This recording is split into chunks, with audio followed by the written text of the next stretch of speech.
जी विक्रांत जी, आप निगम चुनाव में वार्ड नंबर 19 से प्रतिद्वंदी रहे हैं भारतीय जनता पार्टी के उम्मीदवार के प्रति, तो क्या कुछ कहना चाहेंगे सर? आपके वार्ड में क्या विकास कार्य जो पेंडिंग थे अब पूरे होंगे या नहीं? देखिए, इस बार हमने वार्ड नंबर 19 से चुनाव लड़ा और जनता का भरपूर प्यार भी हमें मिला।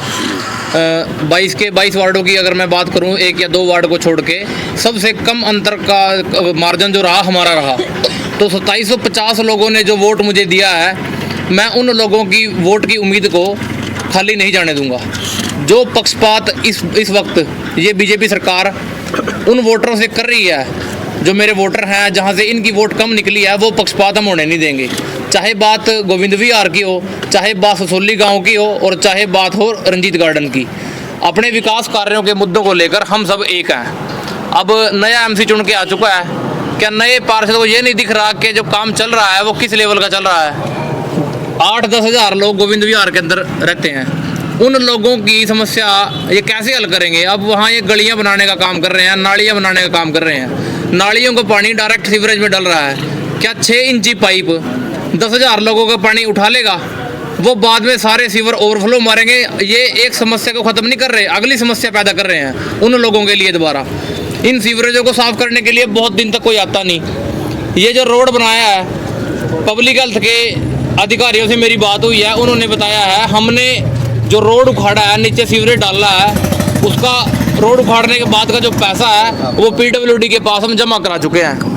PWD महकमा ये बात मानता भी है कि हमारे पास जो रोड उखाड़ने का पैसा है वो आ चुका है। तो जब ये 1-1 साल से 1.5 साल से इनके पास पैसा आया पड़ा है, तो ये बनाते क्यों नहीं इस रोड को? ससोली गांव ने पड़ोसी इन जो गोविंद विहार है, रंजीत गार्डन है, इन लोगों ने पहले भी मिल के इस रोड को जाम किया है। रोड को जाम करके तब अपनी बात को मनवाया, थोड़ा रिपेयर करवाया हमने। 6 महीने पहले भी हमने रोड जाम किया, थोड़ा रिपेयर करके चले गए। अब फिर आगे मौसम आ चुका है, बारिशों का मौसम स्टार्ट हो जाएगा 2 महीने के बाद। अब फिर आप जाके रोड का देख लो, बेड़ा गर्क हो चुका है। आगे हमारे से गाँव पड़ता है गोगलो गाँव, वहाँ का एक जवान लड़का रात को काम से वापस आ रहा था और इस मेन होल में टकराने से उसकी मौके पर ही तुरंत मौत हो गई। किसी प्रशासन ने इस बात की सुध नहीं ली कि किसी घर का एक कल्ला कमाने वाला बच्चा, उसकी इस सड़क दुर्घटना में डेथ होगी। किसी का ध्यान इस तरफ नहीं है। विधानसभा का सत्र चला हुआ है, हमारे मौके के 2 विधायक हैं, कैबिनेट मिनिस्टर भी हल्के से आता है। दोनों डेली रोड का यूज़ करते हैं, इस्तेमाल करते हैं। क्या उनकी आंखें बंद हैं? उन्हें दिखाई नहीं दे रहा कि आप जिस रोड से चल रहे हो उसका हालत क्या है उसकी? मेरी अधिकारियों से, चाहे वो पब्लिक हेल्थ हो, चाहे PWD हो, सारे महकमे सरकार के हैं और ये काम सरकार का है। पार्षद भी इसमें इन्वॉल्वमेंट दिखाए अपनी, इस रोड को जल्द से जल्द ठीक कराए, वरना हमें मजबूरी वर्ष, हमें कोई शौक नहीं है किसी को तंग करने का, मजबूरी वर्ष हमें दोबारा वही कदम उठाने पड़ेंगे जो आज से 6 महीने पहले, साल पहले हमने उठाए थे।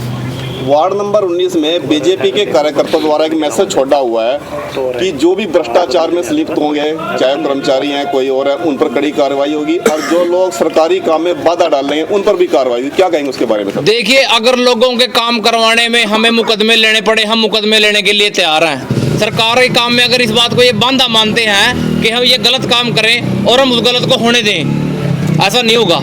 अगर आप कानूनी कार्रवाई करना चाहते हैं उसके लिए आपका स्वागत है, लेकिन गलत काम ना हम अपने वार्ड में होने देंगे, ना कभी होने दिया है। कानूनी कार्रवाई झेलने के लिए हम तैयार हैं, पर लोगों के काम सर्वोपरि हमारे लिए थे और रहेंगे। धन्यवाद।